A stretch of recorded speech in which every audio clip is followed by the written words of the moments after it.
There are two parts to having an idea. You first have to know what an idea is, and then you have to have it.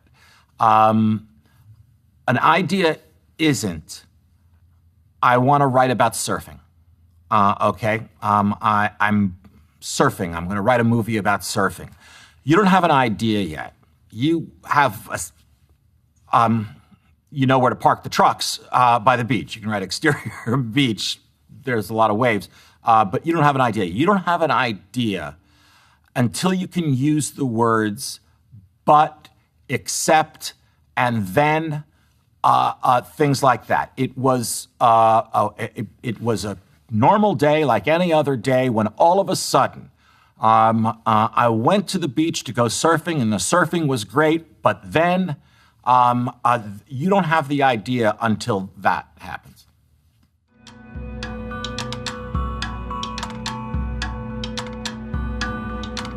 How do I know if an idea is good enough to turn into a screenplay? For me, it's not a matter of good enough. It's sort of the same way a batter decides what pitch he's going to swing at, right? The batter's looking for his pitch. His pitch is low and outside, high and inside. It's a hanging curveball. He's looking for his pitch. Now the batter has about like 0.8 of a second to decide if that's his pitch, because the ball is coming at him pretty quickly. I have longer than that. So what I want to know is, first of all, is there drama in there someplace? Is there conflict? Sometimes you'll see a shiny object and you'll think, boy, I really want to write about this, and it'll turn out that there's no conflict. For instance, Harry Houdini is a pretty interesting guy. Right?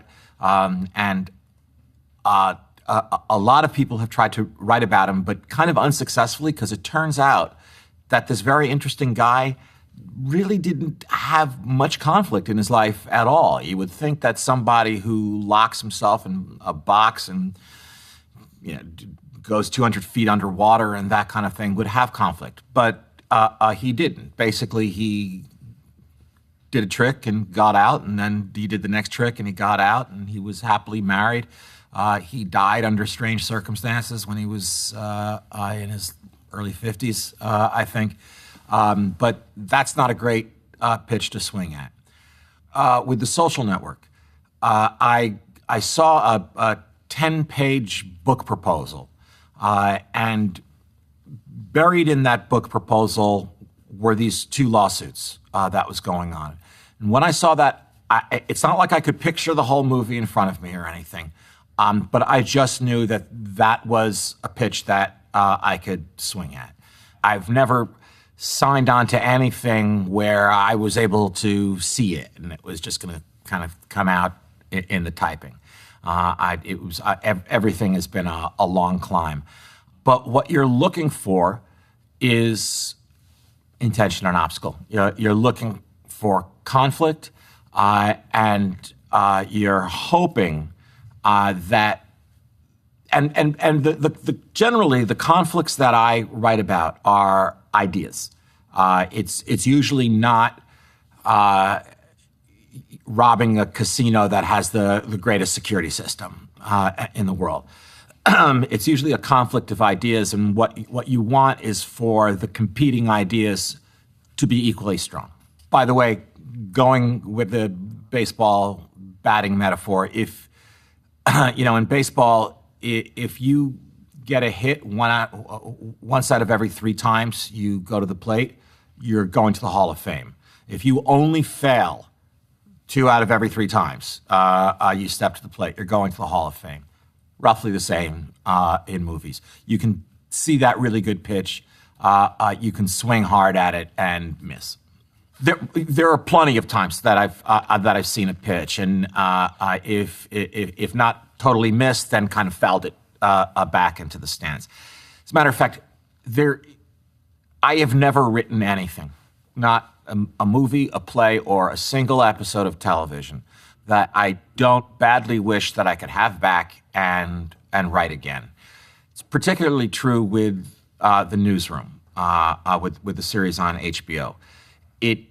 I never felt comfortable writing that show. I never felt comfortable in my chair. I felt like I had a pebble in my shoe.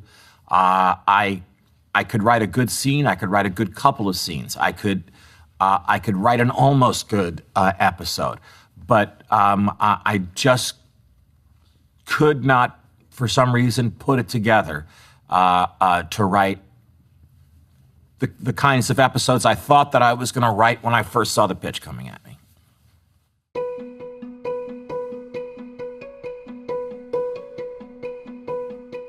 Any idea that I'm considering, what I hope is that it would make a good play, because I've only written 3 of them, and I wish I'd written more at this point. But it's the thing that I'm most comfortable doing is writing plays. I still feel like an outsider in movies and television. So if something can be a play, then I'd like it to be a play. If not, if for instance, my first series was Sports Night, right? And that happened because I became addicted to watching SportsCenter on ESPN. I was watching it a lot while I was writing the movie The American President. I would stay up late writing The American President, and then to kind of keep me company while I was falling asleep, I'd turn on SportsCenter.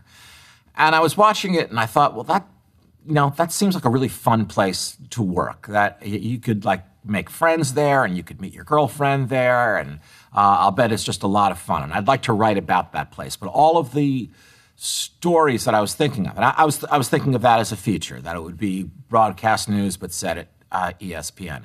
But all the stories that I was thinking of were short stories. They weren't long. And I said that to my agent, who said, well, it sounds like you're describing a television series. So that's how that happened.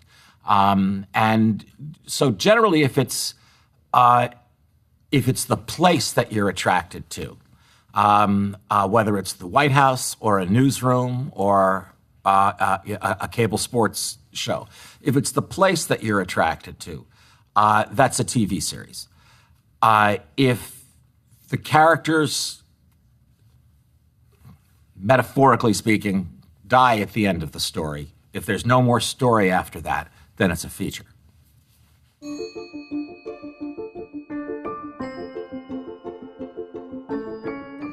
I wish I had more ideas, but because I don't, I usually have to start something without having an idea. I'll say yes to something. It'll be usually, not always, a blind date where there's enough there that I believe I can fall in love with it. And I'll find the conflict, I'll find the tone, that kind of thing. That was the case with Steve Jobs. As opposed to The Social Network, which even though I didn't know what it was going to be when I started writing it, I knew it was there. And it was just a matter of, it's a good pitch, don't miss it. Don't swing too early, don't swing too late, don't swing too high or low. There are vague notions that I want to write about. There are genres that I like that I don't write about enough. I've written one romantic comedy, The American President. I really like romantic comedies, and I'd like to write them. I really like space travel. Not science fiction space travel, but honest to God, the Apollo missions, the space shuttle, Gemini, Mercury, and Apollo 13 was so good, and The Right Stuff was so good. I keep hoping that there's a story in there somewhere that hasn't been told yet that I can get a crack at. I keep hoping I'll wake up one morning having dreamed of a great plot. I'm still waiting.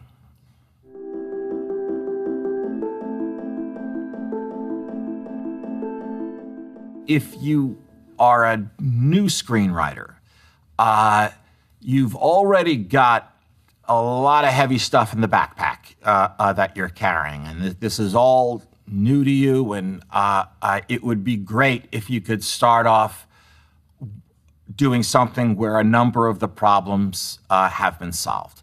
I would recommend, listen, I'm sure that there are screenwriters, new screenwriters, who are walking around with great ideas.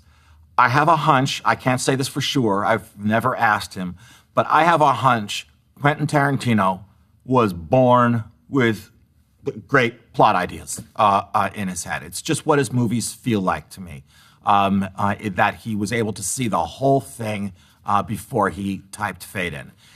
If you are not a genius freak like Quentin Tarantino, and you're a new writer, I would recommend, if there's a short story that you love, try dramatizing that. Something where the plot's been broken, and you're now going to make it into a performance piece.